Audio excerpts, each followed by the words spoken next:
ॐ अज्ञानतिमिरान्धस्य ज्ञानञ्जनशलाकया चक्षुरुन्मीलितं येन तस्मै श्रीगुरुवे नमः।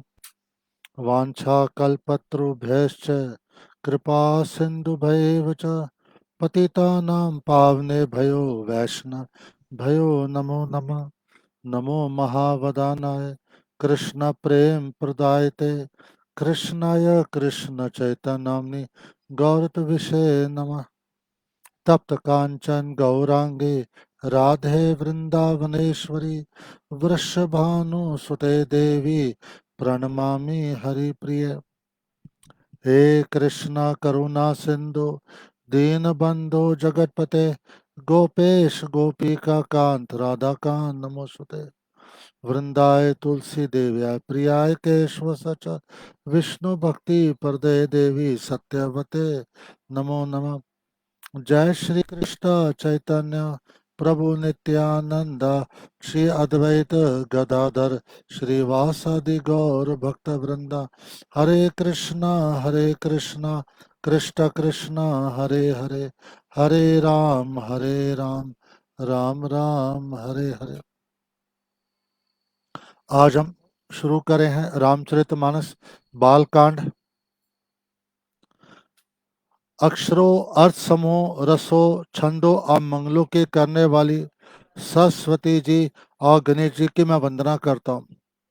सबसे पहले ये प्रारंभ करते हैं वंदना सरस्वती और गणेश जी से। सरस्वती, तुम मेरी जीवा कृपा वास कर ताकि तेरी कृपा से मैं हरि गुण गान कर सकूं। और गणेश जी, कोई विघ्न ना आए इस कथा में, इसलिए आप कृपा करो कि निर्विघ्न पूरे कथा संपन्न होए। श्रद्धा और विश्वास के स्वरूप श्री पार्वती जी और श्री शंकर जी की मैं वंदना करता हूँ, जिनके बिना सिद्धजन अपने अंतःकरण में स्थित ईश्वर को नहीं देख सकते। मतलब क्या? श्रद्धा और विश्वास के स्वरूप श्री पार्वती और श्री शंकर जी की मैं वंदना करता हूँ। यानी माँ पार्वती को न श्रद्धा और शंकर जी को न विश्वास। श्रद्धा का अर्थ होता है श्रेष्ठ मानना, विश्वास बाद में आता है। तो ये शिव और पार्वती के विवाह का अर्थ क्या है? श्रद्धा और विश्वास का मिलन। जब श्रद्धा और विश्वास का मिलन होता है तभी तारकासुर कौन है? जीवन के संदेहों का नाश होता है, तब जाके हमको हरि की प्राप्ति होती है। तो क्या लिखा है? श्रद्धा और विश्वास के स्वरूप श्री पार्वती और श्री शंकर जी की मैं वंदना करता हूँ। यानी श्रद्धा और विश्वास का जो मिलन है, पहले श्रद्धा आती फिर विश्वास आता है, जिनके बिना सिद्धजन अपने अंत का मिस्टर ईश्वर को नहीं देख। ईश्वर हमारे हृदय में वास है लेकिन हमें दिखाई नहीं देते, क्योंकि हमारे जीवन में विश्वास नहीं है। तो विश्वास के आधार पर ही ईश्वर मिलते हैं। इसलिए पहले श्रद्धा आती है, फिर विश्वास आता है, और तब संदेहों का अंत, तब जाकर हरि की प्राप्ति होती है। ज्ञान में नित्य शंकर रूपी गुरु की मैं वंदना करता हूँ, जिनके आश्रित होने से टेढ़ा चंद्रमा भी सर्वत्र वंदित होता है। मतलब क्या है? ज्ञान में नित्य शंकर रूपी गुरु की मैं वंदना करता हूँ। शंकर जी को गुरु कहा क्या, क्यों कहा गया? क्योंकि जितने भी वैष्णव ग्रंथ हैं शिव जी के मुख से निकले हैं। शिव जी कैलाश पर्वत पे रामचरितमानस की कथा कर रहे हैं, पार्वती को सुना रहे हैं। अमरनाथ की गुफा में भागवत पुराण सुना रहे पार्वती को। तो जितने भी शिव वैष्णव ग्रंथ हैं वो सारे के सारे शिव के मुख से निकले हैं। हृदय शंकर रूपी गुरु की मैं वंदना करता हूँ, जिनके आश्रित होने से टेढ़ा चंद्रमा भी सर्वत्र वंदित होता है। टेढ़ा चंद्रमा भी सर्वत्र वंदित होता है, इसका अर्थ क्या हो गया? शंकर जी अपने सिर पे द्वितीय का चंद्रमा क्यों धारण करते हैं? यानी अमावस के बाद जो दूसरा दिन होता है उसे कहते हैं द्वितीय का चंद्रमा। पूर्ण चंद्रमा को धारण क्यों नहीं करते? कहते जो इंसान अपने आप को पूर्ण मानता है वो मेरा आश्रय थोड़ी लेगा। जो अपनी कमियों को देखता है, स्वीकार करता है और मेरा आश्रय लेता है, उसी को मैं सिर पे धारण करता हूँ। यानी जो अपने को पूर्ण मानता है तो वो मेरा आश्रय लेगा नहीं, क्योंकि वो मानता नहीं इसके अंदर कमी है, वो मेरे आश्रय आएगा नहीं, तो मैं इसको कैसे धारण कर सकता हूँ? यानी द्वितीय कच्चा के बाद जो अगला दिन होता है, तो कहते हैं जो इंसान अपनी कमियों को देखता है, मैं कमियों से भरा हुआ हूँ और मेरे आश्रित होता है, प्रभु का आश्रय लेता है, कहते मैं उसी को तो मैं सिर पे धारण करूंगा। श्री सीताराम जी के गुण समूह रूपी पवित्र वन में विहार करने वाले विशुद्ध विज्ञान संपन्न कवीश्वर श्री वाल्मीकि जी और कपीश्वर श्री हनुमान जी की मैं वंदना करता हूँ। कहते सीताराम जी के गुण समूह को में हमेशा मग्न रहते, विहार करते हैं, आनंद लेते हैं। कौन? विश्व ज्ञान संपन्न कपीश्वर श्री वाल्मीकि जी और कपीश्वर श्री हनुमान जी की वंदना। हनुमान जी है हर वक्त हरि गुण गान करते हैं, राम कथा का गान करते हैं, और वाल्मीकि जी भी राम कथा गान करते हैं। इन दोनों संतों का मैं आश्रयता हूँ, आपकी कृपा से मैं भी हरि गुण गान कर सकूं। उत्पत्ति स्थिति और संहार करने वाली, उत्पत्ति यानी पैदा करना, स्थिति यानी पालन करना, और संहार करने वाली, क्लेशों के हरने वाली तथा संपूर्ण कल्याणों के करने वाली श्री रामचंद्र जी के प्रियतमा श्री सीता जी को मैं नमस्कार करता हूँ। तो इसका अर्थ क्या हो गया? यानी ये जो सारा जो कार्य उत्पत्ति स्थिति और जो संहार है, जो शक्ति मिलती है वो सीता जी से ही प्राप्त होती है। और सीता जी कौन है? भगवान की शक्ति है, अलादी शक्ति, आनंद देने वाली, और इनको भक्तों के लिए भक्ति है।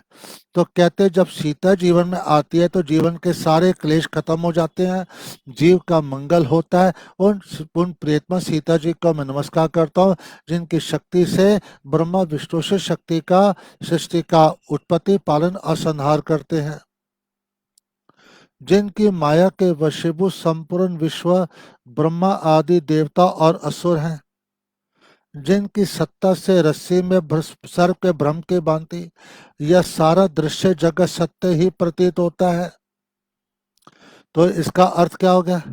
जिनकी माया के वो संपूर्ण विश्व ब्रह्मा देवता असुर हैं। यानी गीता के 8वें अध्याय में कहा गया ब्रह्म लोक से नीचे तक जितने भी लोक हैं सभी माया के अधीन हैं। यानी सबसे ऊंचा लोक इस ब्रह्मांड के अंदर ब्रह्मलोक माना गया जहाँ पे ब्रह्मा जी वास करते हैं। कहते हैं ब्रह्मलोक से सबसे नीचे तो लो पे माया का प्रभाव सभी लोगों पे है, सभी जीवों पे, यदि ब्रह्मा जी तक उनका प्रभाव है।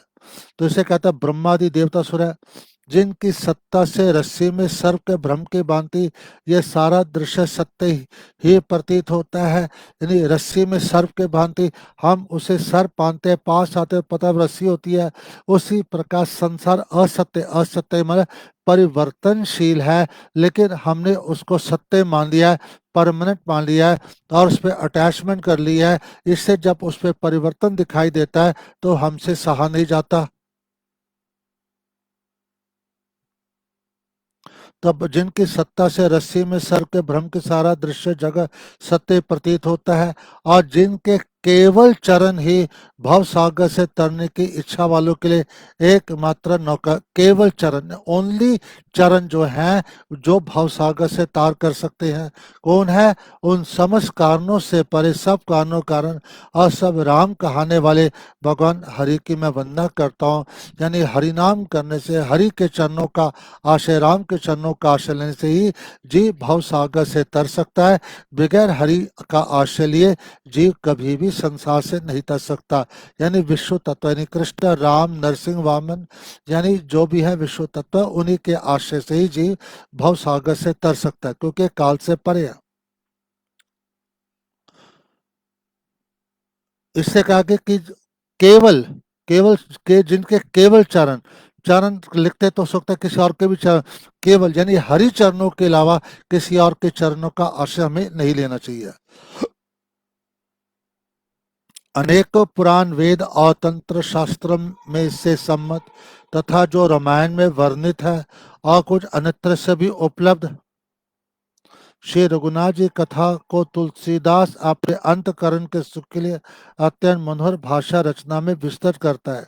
मतलब क्या? अनेक पुराण वेद और शास्त्र सम्मत जो रामायण में वर्णित, यानी सारे ग्रंथों का, पुराण वेद और विभिन्न शास्त्रों का सार, जो टीचिंग्स है, जो क्रीम है, वो आपको रामचरितमानस के अंदर प्राप्त हो जाएगी। यानी जो जो देख लीला में अंतर होएगा, लेकिन जो मूल सिद्धांत है, जो टीचिंग्स हैं, वो आपको, जो सारे ग्रंथों का सार आपको रामचरितमानस में प्राप्त हो जाएगा। और कुछ अन्यत्र से भी उपलब्ध श्री रघुनाथ जी की कथा को तुलसीदास आपने अंतकरण के सुख के लिए अत्यंत मनोभाषा रचना में विस्तार कर, क्या लिखा, स्वांत सुख है, अंतकरण के सुख के लिए। भैया लोग तो नाम ले कहते हैं हम तो दूसरे को सुख पहुंचाने के लिए कथा करते हैं, ये कहते हैं स्वंत सुख आए, तो क्या ये इनके अंदर स्वार्थ है क्या? इनके जीवन में सेवा के भाव नहीं है, या दूसरे को सुख पहुंचाने के? दिखता तो ऐसे, लेकिन वास्तव में नहीं है। अगर संत के दृष्टि से देखोगे, जिसके जीवन में जो चीज नहीं है वो दूसरे को कैसे देगा? तो कहते हैं स्वंत अपने अंतकरण को सुख पहुंचाने के लिए, तो कहते हैं पहले मैं उस सुख की प्राप्ति कर लूं, उसकी अनुभूति कर लूं, तभी तो वो सुख मैं दूसरे को दे सकता हूं। जिसके जीवन में प्रेम नहीं, वो दूसरे को प्रेम कैसे देगा? पहले उस प्रेम को तो मैं प्राप्त करूं, अपने अंतकरण में ले आऊं, तब तो जाके मैं उसका वितरण करता हूं। हम तो अंदर से दुखी है और दूसरे को सुख कैसे पहुंचा सकते हो? पहले खुद सुख की अनुभूति करनी पड़ेगी। इसलिए कहते हैं स्वंत सुखाए।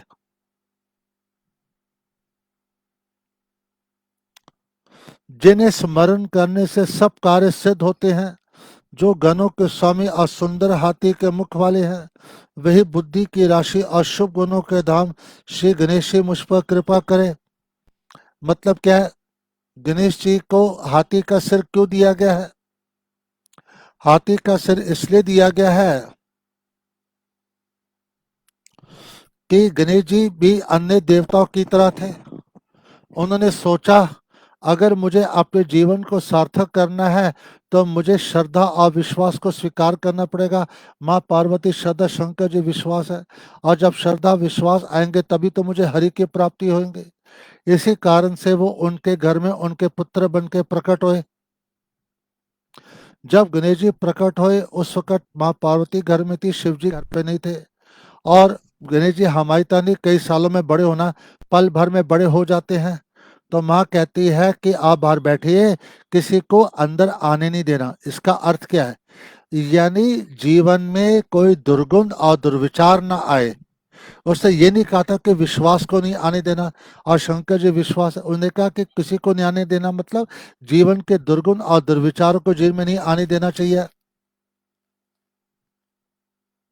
गणेश जी इस अभिप्राय को समझ नहीं सके। जब शंकर जी आते हैं तो शंकर जी को रोकते हैं।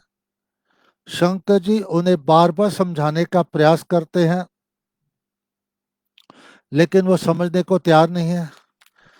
अब बताओ, तुम्हारे जीवन में केवल पार्वती है श्रद्धा, लेकिन विश्वास नहीं। वो श्रद्धा किस काम की जहाँ पे विश्वास ही न हो? श्रद्धा की सार्थकता विश्वास को धारण करने में है। तो शंकर जी के बार बार समझाने पर भी उन्होंने जब बात नहीं मानी तो शंकर जी ने उनका शीश काट दिया। क्योंकि जब इंसान के अंदर अहंकार होता है, वो कभी किसी की बात सुनता नहीं है, तो उसका सिर काट दिया जाता है। और उनको हाथी का सिर दिया। हाथी का क्यों सिर दिया? हाथी जो है बुद्धि का प्रतीक होता है, इंटेलिजेंस का। जब हाथी का सिर उसे प्राप्त हुआ, बुद्धि तो यानी बुद्धि परिवर्तित हुई। और दूसरी चीज, पशु में अभिमान नहीं होता, वो अभिमान शून्य होते हैं। तब उन्होंने शिव की स्तुति की और अनेकों वर पाए, तब उनको कृपा मिली। तो कहते वही बुद्धि के राशि शुभ गुणों के दाम शिव गणेश जी मुझ पर कृपा करें। जिनकी कृपा से गूंगा बहुत सुंदर बोलने वाला हो जाता, और लंगड़ा लूला दुर्गम पहाड़ पर चढ़ जाता है। गूंगा बहुत सुंदर बोलने वाला का अर्थ क्या होता है? गूंगा किसे कहते हैं? जो इस मनुष्य के मुख से हरि नाम नहीं निकलता है, हरि कथा नहीं निकलती, व्यर्थ की तरह टर करता है, वो मेढक की तरह ही तो है, वो गूंगा ही तो है। इंसान वास्तव में तब बोलता है जब उसके मुख से हरि कथा निकलती है या हरि नाम निकलता है, या नहीं तो उसका बोलना व्यर्थ है। टर करता है, मेढक की तरह सर्प आता है, काल रूपी सर्प आता है और उसको खा लेता है। अगर वो हरि नाम करता तब तो भगवान उसकी रक्षा करते थे। तो जो लोग संसार की व्यर्थ की किसी की निंदा, किसी की स्तुति, किसी के खिलाफ बोलते रहते हैं, अगर वो साधु संग करेंगे तो वो भी हरि कथा हरि नाम करना शुरू करते हैं। यानी गूंगा सुंदर बोलने वाला होता है। जब इंसान किसी की निंदा करता है पर वो क्या सुंदर लगता है, वही मनुष्य सुंदर लगता है जिसके मुख से हरि कथा होती है या हरि नाम निकलता है। और लंगड़ा लूला दुर्गम पहाड़ पर चढ़ जाता है। लंगड़ा लूले का अर्थ क्या होता है? जिसके पैर टेढ़ा हो। मान लो कल आपका एक्सीडेंट हो जाता है, पैर टेढ़ा, तो क्या बुरे बन जाते हो क्या? नहीं, लंगड़े के सीधा नहीं चल, उसकी चाल सीधी नहीं होती। इसका मतलब क्या आता है? उसी की चाल टेढ़ी है। जो ही लंगड़ा लूला को ना, जैसे कलयुग के रहने के 5 स्थान है: मांस, शराब, जुआ, पर स्त्री या पर पुरुष का संग, और अधर्म पूर्वक धन, दूसरे का हक का मारा पैसा। तो जो इंसान मांस खाता है, शराब पीता है, जुए खाने में जाता है, परस्त्रियों का संग करता है, उसी की तो चाल टेढ़ी होती है। अगर वो सत्संग में आए, कथा सुने, हरि नाम करे, तो उसकी चाल सीधी हो जाएगी। यानी उसी की चाल सुंदर और सीधी है। जो प्रभु के धाम जाता है या प्रभु के कथा पे आता है, उसी की चाल सीधी होती है। और उसी की चाल टेढ़ी है जो इंसान किधर जाता है, और शराब खाने, जुए खाने, पस्तियों के पास, उसी की चाल टेढ़ी होती है। तो लंगड़ा लूदर पहाड़ पर कौन से पहाड़ पे चढ़ता है? सत्संग के पर्वत पे। सत्संग के पर्वत पे चढ़ना बहुत कठिन है। तो लोग नाम में जाना चाहते हैं सत्संग पे, लेकिन साधु की कृपा हो जाए, भगवान की कृपा हो जाती है, तो वो सत्संग के पर्वत पे आ जाता है। वे कलयुग के सब पापों जान डाले वाले दयालु भगवान मुझ पर द्रवित हो दया करे। वही प्रभु मुझ पे दया करे, मुझ पे कृपा करे। जो नील कमल के समान श्याम वर्ण है, पूर्ण खिले हुए लाल कमल के समान जिनके नेत्र हैं, और जो सदा क्षीर सागर में शयन करते हैं, वे भगवान निरंतर मेरे हृदय में निवास करें। यानी क्षीर सागर दूध का सागर है। अलग अलग लोकों में अलग अलग सागर है। हमारे लोक में खारा पानी है, ऊपर के लोकों में जो किधर मीठे पानी का समुद्र है, किधर मट्ठे का समुद्र है, किधर गन्ने के रस का समुद्र है, किधर घी का समुद्र है, किधर मदिरा का समुद्र है। और जहाँ पे भगवान विष्णु का वास होता है, उसे कहते हैं क्षीर सागर, दूध का सागर है। वे भगवान नारायण मेरे हृदय में निवास करें।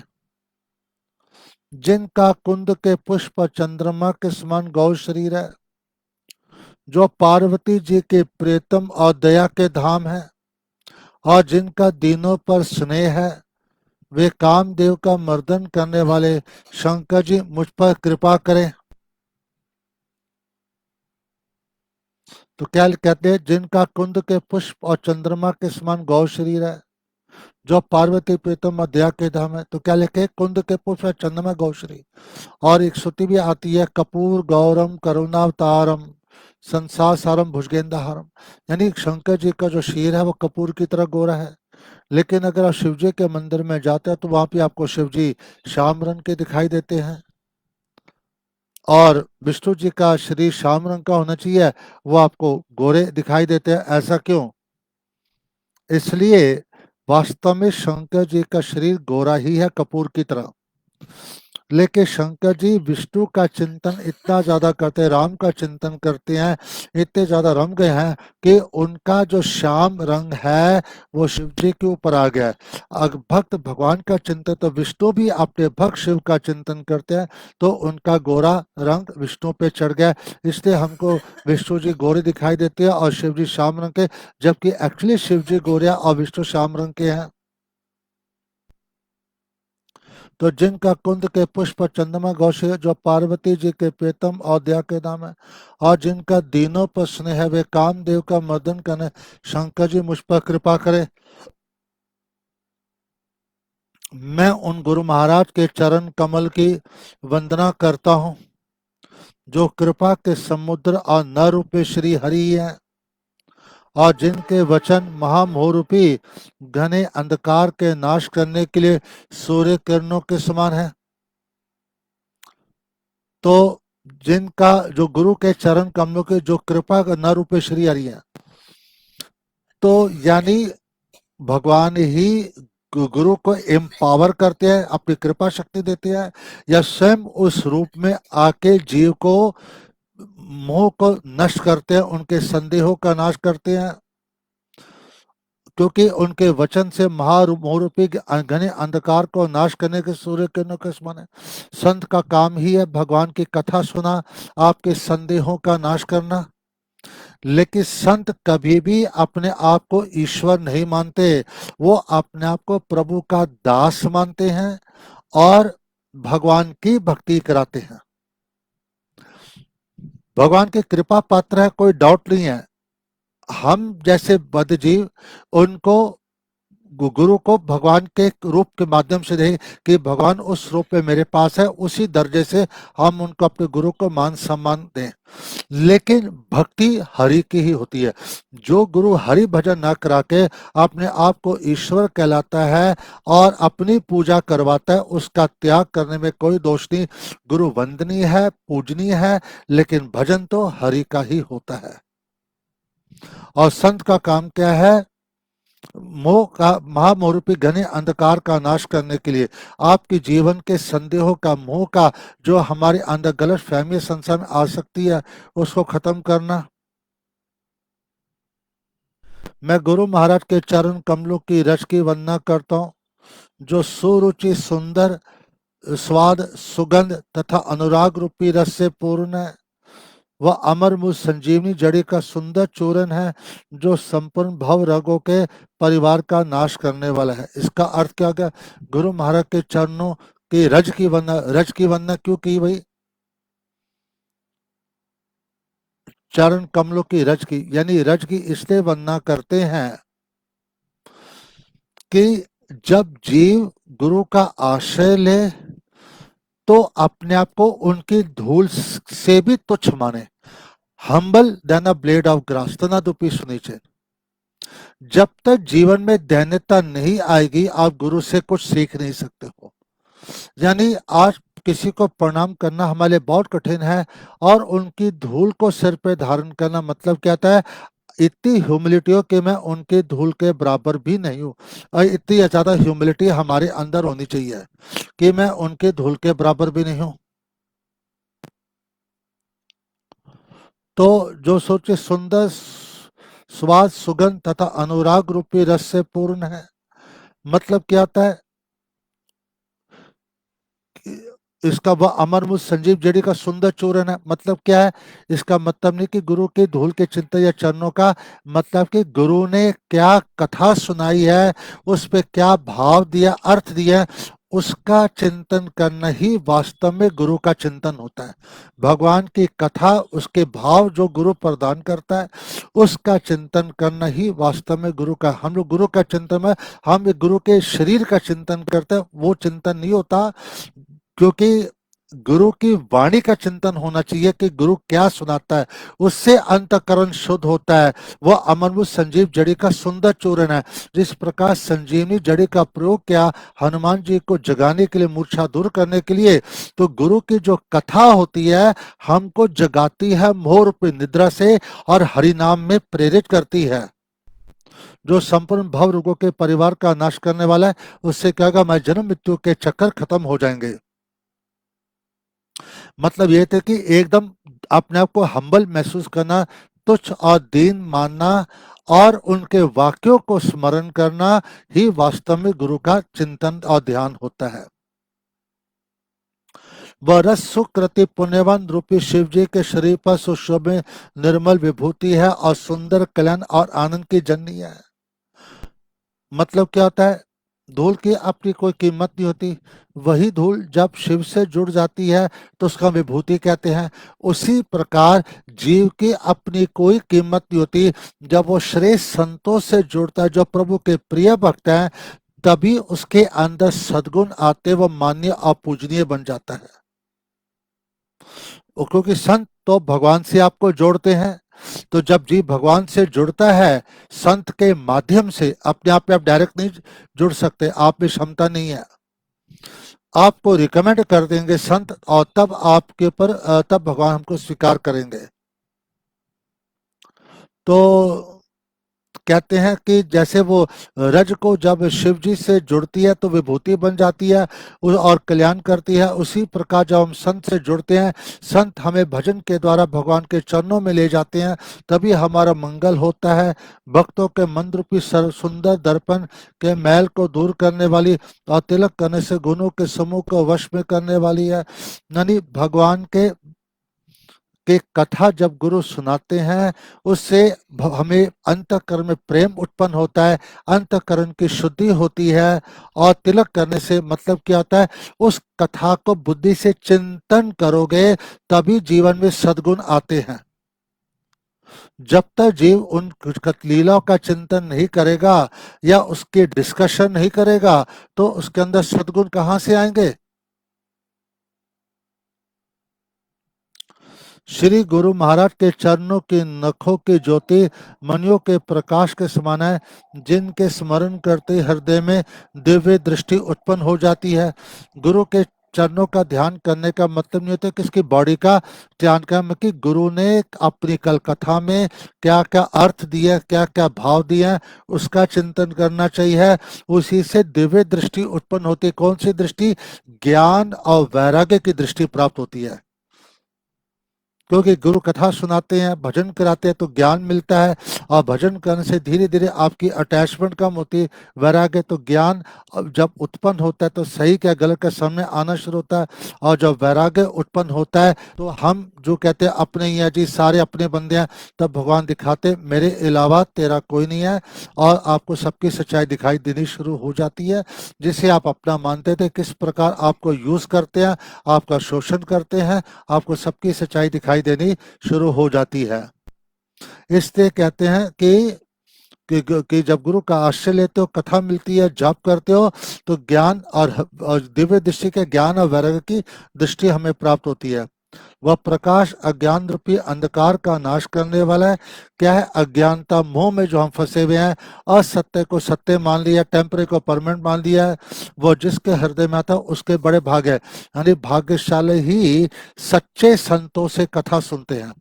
कथा भक्त से सुननी चाहिए, नॉट फ्रॉम प्रोफेशनल्स जो पैसे के लिए करते हैं, जिनका पेशा कमाई का जरिया, वो कभी भी हार्ट को चेंज नहीं कर सकते हैं। कथा हमेशा भक्तों से जो भजनशील है, जो भगवान से प्रेम करते, उनसे सुनने से आपके हृदय को स्पर्श होगी और जीवन में परिवर्तन आएगा, अन्यथा नहीं हो सकता। वह प्रकाश अज्ञान रूपी अंधकार का नाश कर, वो जिसके हृदय में आता है उसके बड़े भाग्य हैं।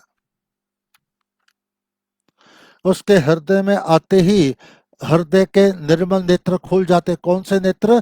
ज्ञान और वैराग्य रूपी, ये दो नेत्र, ज्ञान और वैराग्य रूपी नेत्र खुल जाते।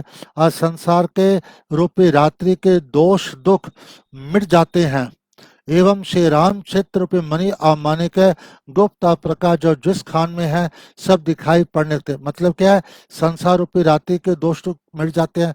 बाकी हम जो हर वक्त दूसरों में दोष दर्शन करते हैं, हम दो दर्शन छोड़ के अपने जीवन के दोषों का चिंतन करते हैं कि मेरे में क्या कमी। आज तक तो हमने अपने अलावा सब में दोष ही देखे, मैं परफेक्ट हूँ, मेरे में कोई कमी नहीं, सब में दोष है। जब कथा सुनते हैं, भजन करते हैं, ज्ञान और वैराग्य की दृष्टि मिलती है और संत की कृपा होती है, तब इंसान को होता है जो जितने मैं दोष दूसरों में, वो सब के सब मेरे अंदर विराजमान है। मैंने दूसरे को क्या सुधारना है, मैं खुद ही सुधर जाऊं, वही बड़ी बात है। एवं श्री राम चित्र पर मणि और माणिक गुप्त प्रकाश जहाँ जो जिस खान में है, सब दिखाई पड़ने लगते हैं। मतलब क्या होता है? रामचरित्र मणि और माणिक है, इसका अर्थ क्या हो गया? कि प्रभु की कथा ही मणि है। वो कहाँ पे है? आप ढूंढने जाओगे तो बहुत से शास्त्र हैं, तो जो बहुत सी कथा में मिलेंगी, लेकिन हमको मूल मणि चाहिए। हरि कथा ही वास्तव में मणि है। आपको अगर राम कथा चाहिए, रामचरितमानस पढ़िए। कृष्ण लीला चाहिए तो भागवत का दशम स्कंद पढ़िए। नरसिंह लीला पढ़नी है तो सप्तम स्कंद पढ़िए, या जो आप ऐसा पढ़ना चाहते हो उस अध्याय को पढ़िए।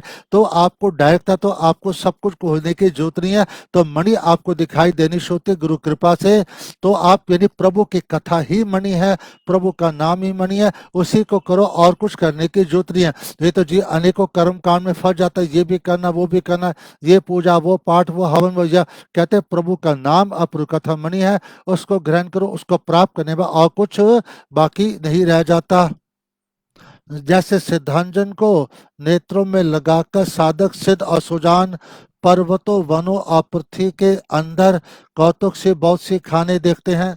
जैसे जिससे अंजन को सिद्ध कर दिया है और आपने उस अंजन को लगा दिया, तो दीवार के पीछे क्या है, नीचे जमीन के आपको सब दिखाई देना शुरू होता है। तो कहते हैं उसी प्रकार गुरु जब हमको ये अंजन देते हैं ज्ञान और वैराग्य का आपकी कथा भजन के द्वारा, तब क्या होता है, तो कहते हैं हमें बहुत सी चीजें दिखाई देनी शुरू होती है। हम अपने अलावा सबको श्रेष्ठ मानते हैं, हमको सब भक्त दिखाई देते हैं, सारी कमियां उन्हें अपने अंदर दिखाई देती हैं। श्री गुरु महाराज के चरणों की रट कोमल और सुंदर नैना अमर, जो नेत्रों के दोषों का नाश करने वाला है।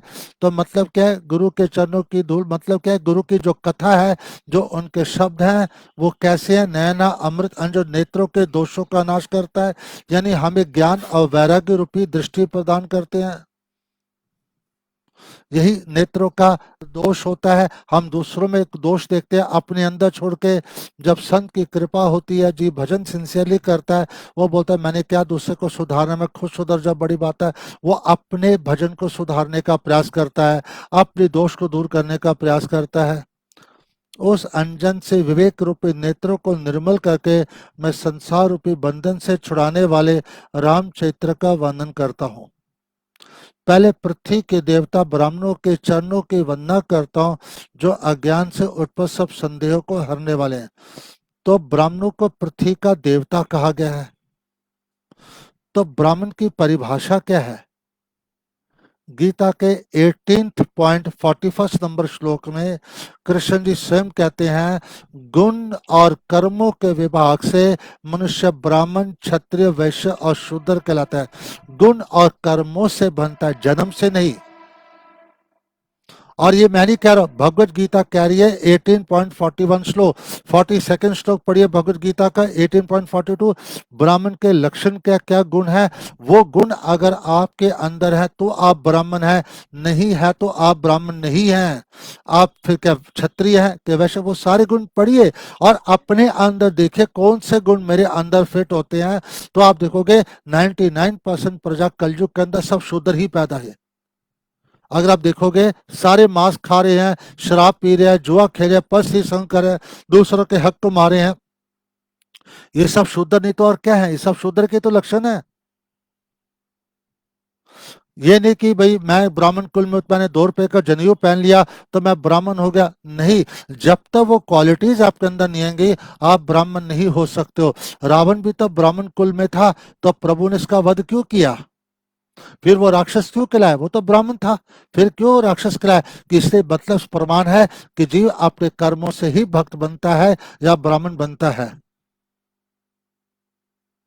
फिर सब गुणों के खान संत समाज को प्रेम सहित सुंदर वाणी से प्रणाम करता हूँ। तो पृथ्वी के देवता को ना ब्राह्मण है, यानी प्रभु के परम भक्त हैं। भक्त को ही देवता कहा गया क्योंकि उनका काम है जीवों के अज्ञानता और संदेहों का नाश करना अपनी वाणी के द्वारा, कथा के द्वारा। नहीं तो वो आपके कर्तव्य से च्युत हो रहे हैं, गिर रहे हैं, जो कथा नहीं सुनाते और आपके संदेहों का नाश नहीं करते। फिर सब गुणों के खान संत समाज को प्रेम से सुंदर वाणी से प्रणाम करता हूँ। संतों का चित्र कपास के चित्र के समान शुभ है, जिसका फल नीरस विशुद्ध और गुणमय होता है। यानी संत का चित्र की तुलना रुई से की गई है, कहते हैं जिसका फल नीरा विशद और गुण में, मतलब क्या है, कपास की डोडी नीरस होती है, यानी नीचे का हिस्सा नीरस होता है। सन चित्र में विषा आसक्ति नहीं है, इससे वो भी नीरस है। संतों में भौतिक अटैचमेंट ही होती, इसलिए इधर इधर की व्यर्थ की चटपटी बातें उस पड़ोस को पड़ोसन को लेके, फिल्म एक्टर्स को एक्ट्रेस को लेके नहीं करता तो लोग उसे नीरस मानते हैं, उसके अंदर कोई रस नहीं है। लेकिन संत के अंदर वैराग्य होता है। वैराग्य क्या है? वो कि जैसे कछुआ जो होता है, टॉर्टाइस, उसकी जो पीठ है उसको वो ढाल की तरह लोग यूज करते रहे पहले, उस पे कोई खून नहीं होता है। जब कोई प्रहार करता वो ढाल आगे लाते, वो ढाल अपने ऊपर प्रहार लेती थी, लेकिन आपके खून की रक्षा करती थी। इसका अर्थ क्या हुआ? आपके खून की रक्षा करने का अर्थ क्या होता है?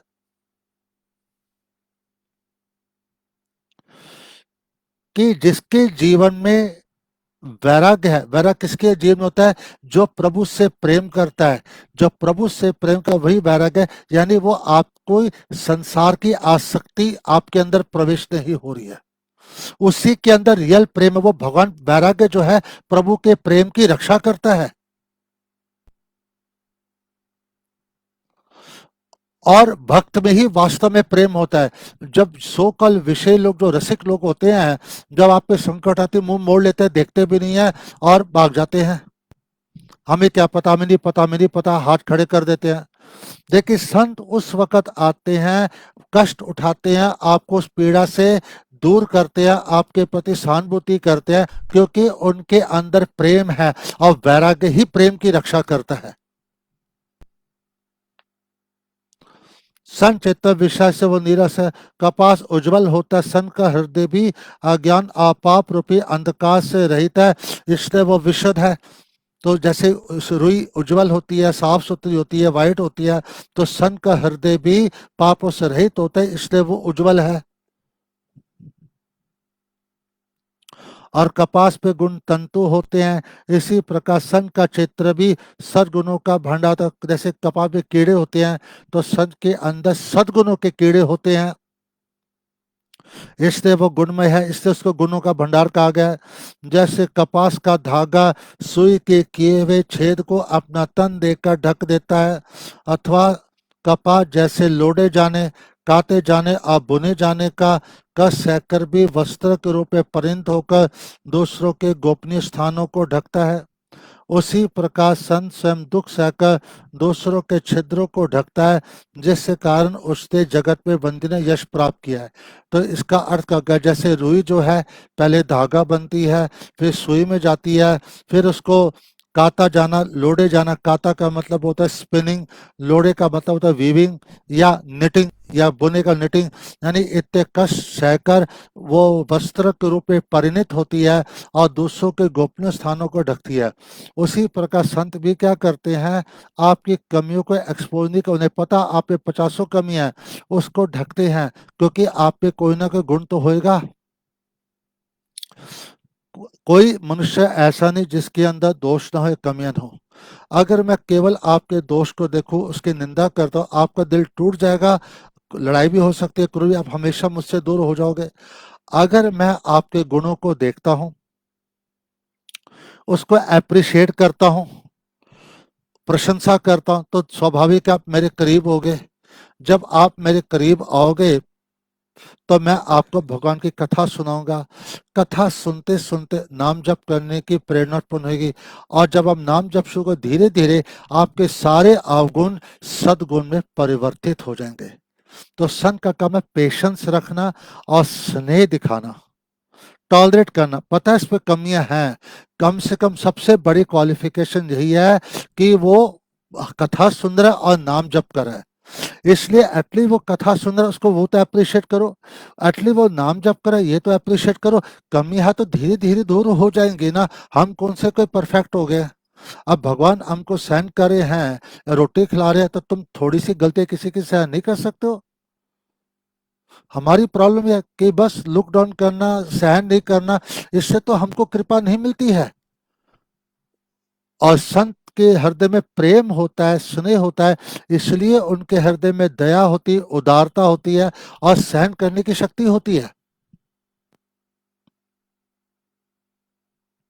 इसलिए किसी को भी सुधारना है, उसको एज इट इज स्वीकार करो विद कमियों समेत। उसके गुण होंगे, उसको अप्रिशिएट करिए, उसको स्नेह दिखाइए, सहन करिए कमियों समेत, और उसको कथा के साथ जाप कराइए। धीरे धीरे उसकी सारी बुराई छूट जाएंगी। हम तो एक्चुअली मौका ही नहीं देते किसी को सुधारने का। बस तो बेकार है, थर्ड क्लास है, तो उसके लायक ही नहीं है, ऐसे बोल के जीव का दिल ही तोड़ देते हैं। उसको सुधरने का मौका ही हम नहीं देते। लेकिन जो रियल संत होते हैं वैसा कभी नहीं करेंगे। संतों का समाज आनंद और कल्याण में है, जो जगत पे चलता फिरता तीराया प्रयाग है।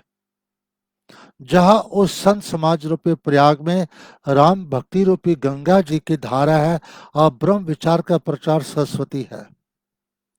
विधि और निषेध, ये करो और यह न करो रूपी कर्मों की कथा कलयुग के पापों को हरने वाली सूर्य तनय यमुना जी हैं। हाँ, भगवान विष्णु और शंकर जी की कथाएं त्रिवेणी से में से सुशोभित हैं, जो सुनते ही सब आनंद और कल्याण के देने वाली है। इसका अर्थ क्या हो गया? संत की तुलना प्रयाग से की गई है। भाई प्रयाग से क्यों की गई? हरिद्वार से करते, नासिक से करते, काशी से करते, प्रयाग से ही क्यों की? प्रयाग का अर्थ क्या होता है? जहाँ पे दो या दो से अधिक नदियों का संगम होता है, उसको प्रयाग कहते हैं। रुद्र प्रयाग, कर्ण प्रयाग, जितने प्रयाग है, यानी दो या दो से अधिक नदियों का जो संगम होता है उसको प्रयाग कहते हैं। जैसे इलाहाबाद भी कहते हैं प्रयाग वो है। वहां पे 3 नदियां बहती हैं, गंगा, जमुना और सरस्वती। तो गंगा जी की तुलना भक्ति से की गई है, जमुना जी की तुलना कर्म से की गई है, और सरस्वती की तुलना ज्ञान से की गई है। गंगा भक्ति है, सरस्वती ज्ञान है, और जमुना जी कर्म है। तो आप देखोगे प्रयाग में गंगा जी और जमुना जी का मिलन होता है, और यमुना जी गंगा जी में मिलके गंगा सागर की ओर जाती हैं, और सरस्वती नीचे बहती है, दिखाई नहीं देती है। भैया सरस्वती नीचे क्यों बहती है, दिखाई क्यों नहीं देती है? ज्ञान, सरस्वती के ज्ञान का प्रतीक। ज्ञान प्रदर्शन की वस्तु नहीं है। जो लोग अपने आप को ज्ञानी मानते हैं, उनके अंदर अहंकार हो तो ज्ञान का प्रदर्शन करते हैं। वो हर एक को साथ और आर्ग्यूमेंट करते हैं, वाद विवाद पे लगे रहते हैं, और दूसरे को नीचा देखते हैं, और नीचा में बड़ा आनंद आता है। तो ज्ञान अभिमान पैदा करता है। तो कहते हैं ज्ञान पूरक कर्म होने चाहिए, यानी ज्ञान नीचे, यानी ज्ञान प्रदर्शन की वस्तु नहीं है। ज्ञान पूरक कर्म करिए। और कौन से कर्म? कर्म वही कर्म है, सही है, जो भक्ति की तरफ ले जाए। यानी जमुना जी गंगा जी में मिलती है, और गंगा जी कहाँ जाती है? गंगा सागर। और भक्ति कहाँ पे लगेगी? आपको भगवान के चरणों में लगेगी। ज्ञान वही रियल ज्ञान है जो भगवान की तरफ हमारे कर्मों को ले जाए, और कर्म हमें भक्ति की तरफ ले जाए, और भक्ति हमें भगवान की और चरणों तक पहुंचा देगी। और कहते हैं हरि और शिव, इन दो की कथा के अलावा कोई चीज सुनने लायक ही नहीं है, क्योंकि विष्णु की कथा और हरि और शिव कथा यही मंगलकारी है। तो इस संत समाज जो प्रयाग में अपने धर्म में जो अटल विश्वास है, वो अक्षय वट है, और शुभ कर्म ही इस तीर्थ राज का समाज परिकर है। इसका अर्थ क्या हुआ? प्रयाग में, हम प्रयाग में कब वास करते हैं? जब ज्ञान कर्म और भक्ति जिनमें आती। ज्ञान पूर्वक कर्म करते हैं, और कर्म ऐसे भक्ति की ओर ले जाए, उस करते हैं, और भक्ति हमें भगवान के चरणों में लेके जाती है। वहां पे एक पेड़ है जिसे अक्षय वट कहते हैं, जिसका कभी नाश है, तो बिल्कुल संगम के साथ ही है। उस पेड़ को, उस पेड़ की विशेषता यह है, भागवत के 22 स्कंद में कथा आती है। एक बार मार्कंडेय ऋषि की इच्छा हुई भगवान की माया के दर्शन करने के लिए। तब भगवान ने उन्हें बहुत मना किया कि तुम मेरी माया बहुत दुखताई है, तो क्यों देखना चाहता है उसको मत देख। लेकिन उन्हें जिद की। भगवान ने कहा ठीक है, एक दिन तुझे दर्शन करा दूंगा। बैठे थे पहाड़ी पर तपस्या करते, तो क्या देखते हैं? समुद्र और नदियां अपनी मर्यादा को लांघ रही हैं, सबको डुबोती जा रही है, सबको खत्म करते जा रही है। सारी पृथ्वी जलमय हो गई है, और वो पहाड़ में बैठे, वो पहाड़ भी डूब लगा है। वो अपने आप को बचाने के लिए दौड़ते हैं। बड़े बड़े मगरमच्छ और अन्य जीव जंतु उन्हें खाने के लिए दौड़ते हैं, और वो भाग भाग के परेशान, तो उनको कोई बैठने के लिए स्थान नहीं मिलता है। फिर भगवान को पुकारते हैं, भगवान को पुकारते हैं। ये बड़ का पेड़ है जिसे अक्षयवट कहते हैं, बड़ का पेड़ है, उस पे भगवान कृष्ण बालक रूप में दिखाई देते हैं, पैर का अंगूठा चूसते हुए उनको दर्शन देते हैं। तो पूछा गया, प्रभु ने बालक रूप पे दर्शन क्यों दिए, इस पेड़ पे दर्शन क्यों दिए? कहते हैं भगवान जब भी मिलते हैं तो विश्वास के आधार पर मिलते हैं। ये बड़ का पेड़ ये विश्वास का प्रतीक है, जैसे शिव जी भी विश्वास के प्रतीक है, बड़ का पेड़ भी विश्वास का प्रतीक है। तो उसे भगवान को बुलाया तो भगवान बड़ के पेड़ के पत्ते पे दिखाई दे, पैर का अंगूठा चूसते हुए। मतलब मैं जब भी मिलता तो विश्वास के आधार पे। वो बात की लीला आती है कि वो भगवान को अपने मुख के द्वारा अंदर ले जाते हैं, अंदर अनंत ब्रह्मांडों के दर्शन करते, कई 100 साल रहते हैं, भिन्न भिन्न ब्रह्मांडों में घूमते हैं, और जब थक जाते बाहर आते तो देखते हैं कि वो उधर ही बैठे हैं, पृथ्वी जो की तो ही वैसी ही चल रही है। तो उसे कहते हैं अक्षयवट। यानी हमारे जीवन में जब भगवान के प्रति अटूट विश्वास है वही अक्षयवट है। और शुभ कर्म इस तीर्थ का समाज परिकर है। जब हम तीर्थों में जाते हैं, गंगा जी किनारे, जमुना जी किनारे चलते हैं, मंदिरों के दर्शन करते हैं, तो हमें भाव रहता है कि हम तीर्थ में घूम रहे हैं। तो इसका अर्थ क्या हुआ? हम क्या भाव रहता है कि हम तीर्थ स्थानों में घूम रहे हैं, ये भाव रहता है। तो जब जीव कथा सुनने के बाद शुभ कर्म करता है, हरि चर्चा करता है, डिस्कशन करता है और श्रेष्ठ कर्म करता है, भगवान का भजन, सबसे श्रेष्ठ कर्म है भगवान के गुणों का गान करना या भगवान के नाम का जप करना। इससे श्रेष्ठ कोई कर्म त्रिलोकी में नहीं है। तो glorify the Lord is the highest welfare activity. तो जब हम शुभ कर्म करते हैं, परोपकार, पर सेवा, हरिकथा, इनाम, तो हम हर वक्त प्रयाग में ही तो वास कर रहे हैं।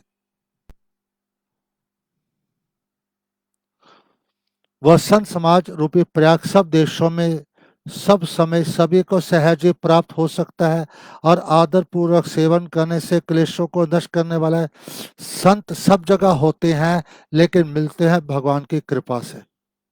जिनमें ज्ञान, कर्म और भक्ति होती है, प्रभु पे अटूट विश्वास होता है और शुभ कर्म करते थे, वही संत संत समझो प्रयाग है। तो हमने एक प्रयाग अपने हृदय में बनाना है। कैसे? ज्ञान पूर्वक कर्म करे, कर्म भक्ति की ओर ले जाए, प्रभु के प्रति अटूट विश्वास है, विचलित हो चाहे जो मर्जी विपत्तियां आए जीवन में। और लास्ट चीज क्या है कि शुभ कर्म करे, हरि नाम हरि कथा करते रहे, यही शुभ कर्म है। जब ये हम एक्चुअली प्रयाग में ही वास करते हैं, तो ये आध्यात्मिक प्रयाग में हम रोज निरंतर स्नान कर सकते हैं।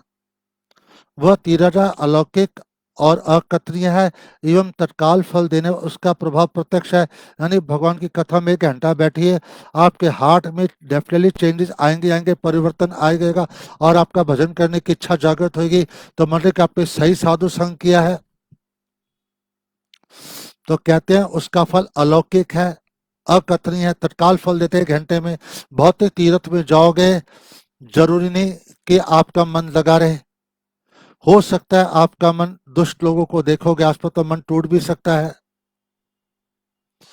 और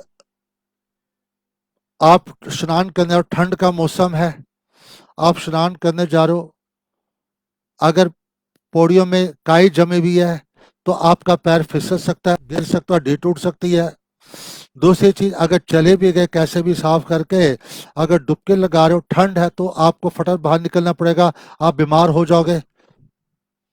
लेकिन इंसान कथा में जितना डूबता है उतना तरता है, ना पैर फिसलने का डर, ना हड्डी टूटने का डर, ना डूबने का डर। उल्टा कथा में डूबने से ही वो भगवान को प्राप्त होता है।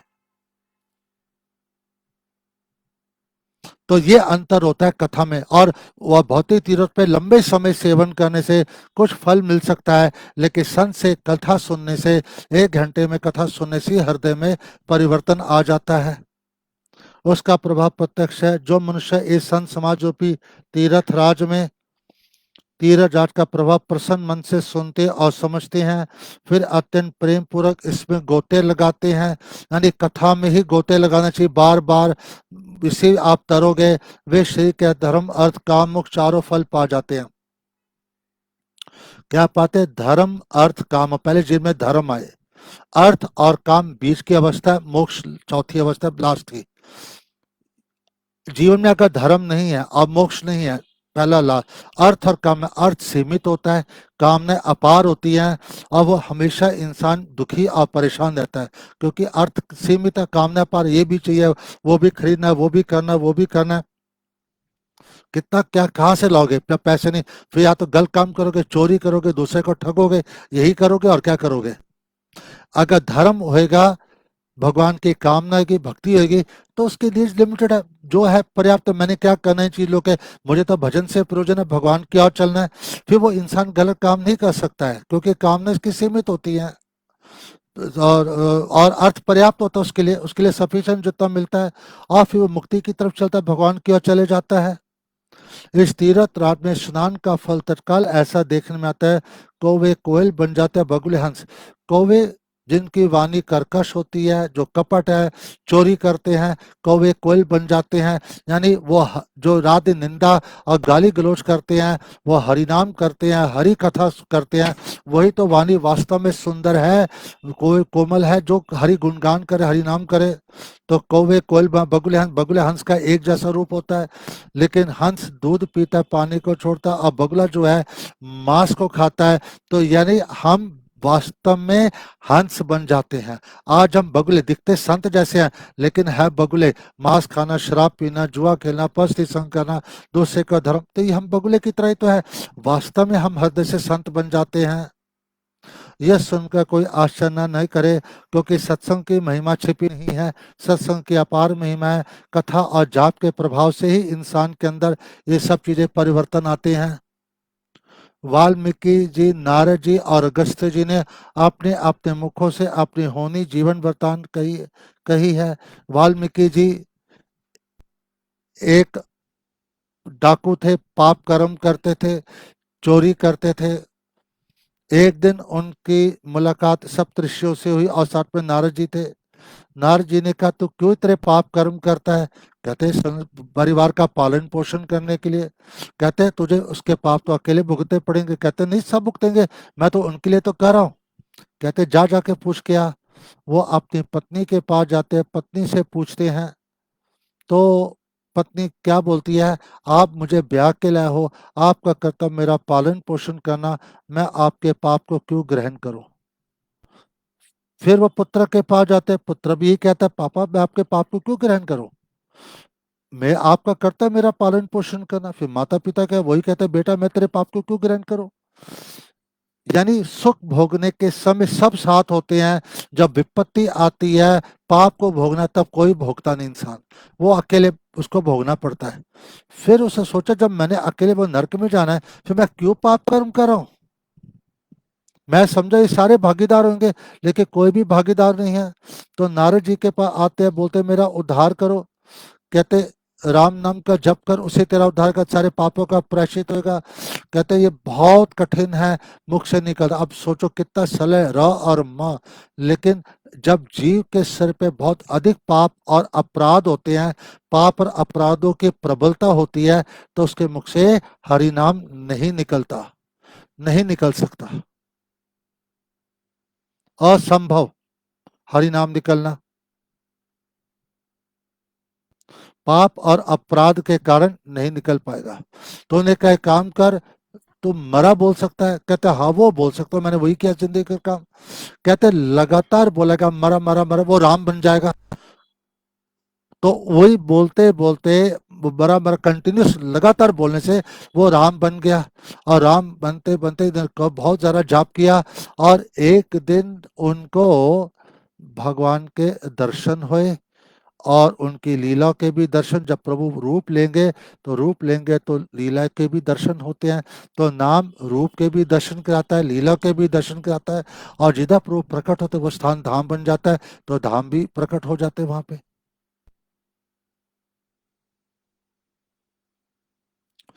तो देखो कैसे हुआ, संत का संग किया, और संत का काम क्या है? जिससे केवल नाम जपाना।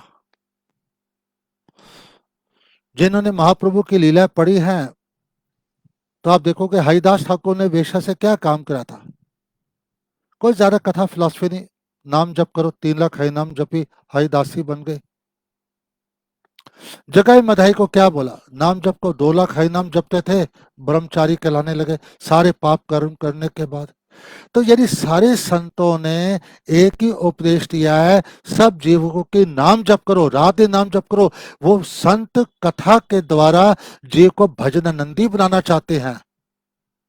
जो संत जीव नहीं चाहता कि उनका शिष्य भजनानंदी बने, भजन करे, वो वास्तव में संत नहीं हो सकता, क्योंकि संत का काम है कथा के द्वारा जाप करवाना।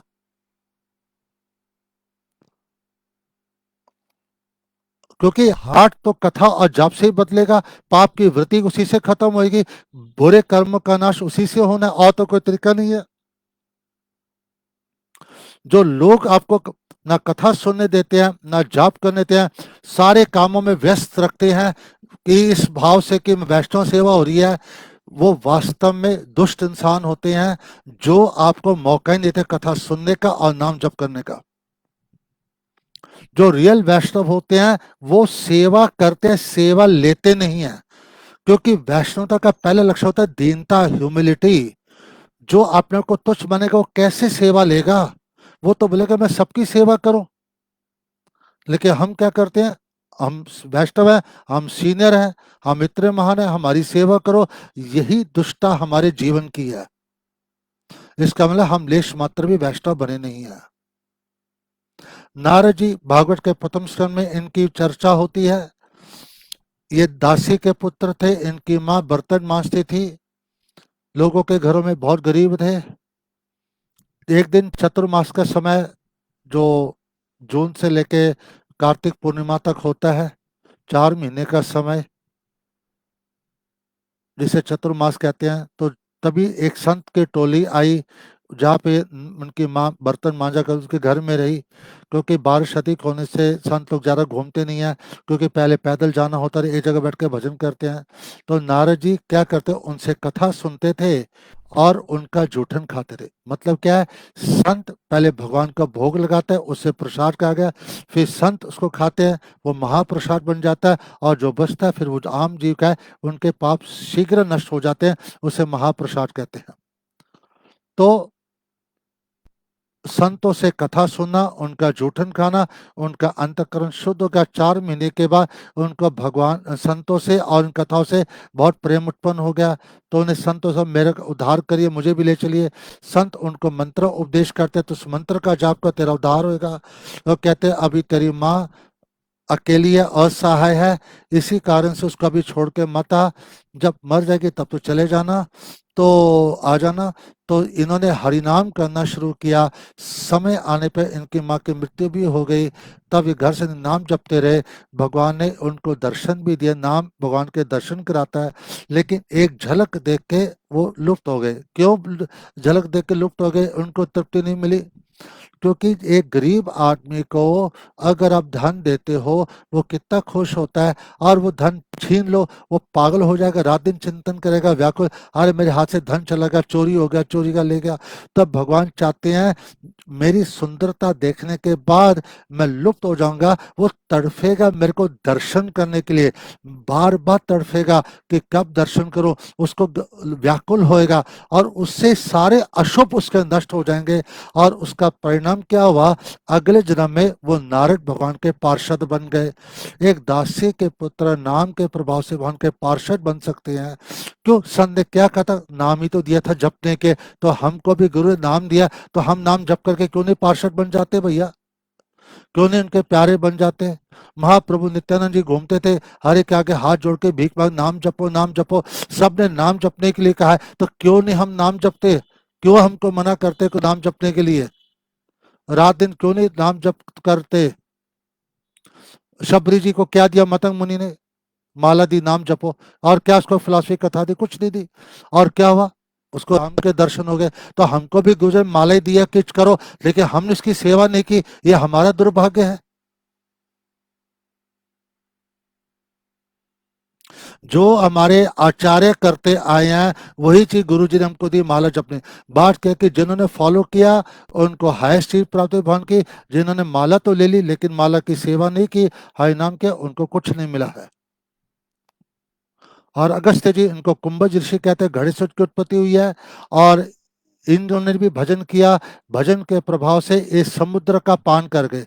देवता और देवता में युद्ध होता था, ये बा देवते जो है समुद्र में छुप जाते थे, तो देवता बड़े परेशान होते थे। देवता अगस्त ऋषि के पास गए, उन्हें अपनी तपस्या के बल से पूरे समुद्र का पान कर लिया।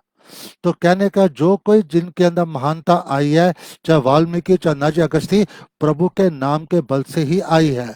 जल में रहने और जमीन पर चलने वाले, आकाश में चलने वाले नाना प्रकार के जड़ चेतन जितने जीव इस जगत पे, उनमें से जिस समय जहाँ कहीं भी जिस किसी यत्न से बुद्धि, कीर्ति, सदगति,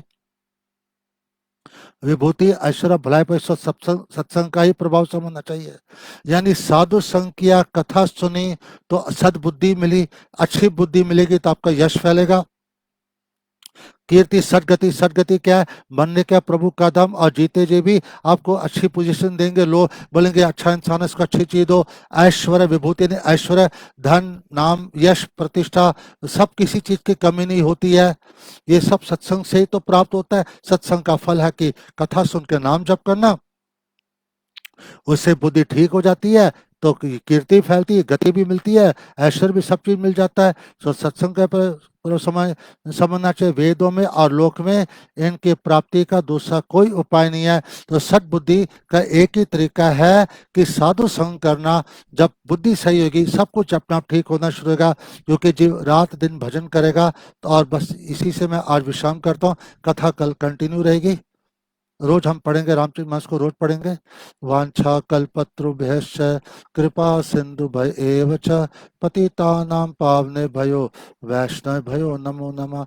हरे कृष्णा कृष्णा कृष्णा हरे हरे, हरे राम राम राम हरे हरे।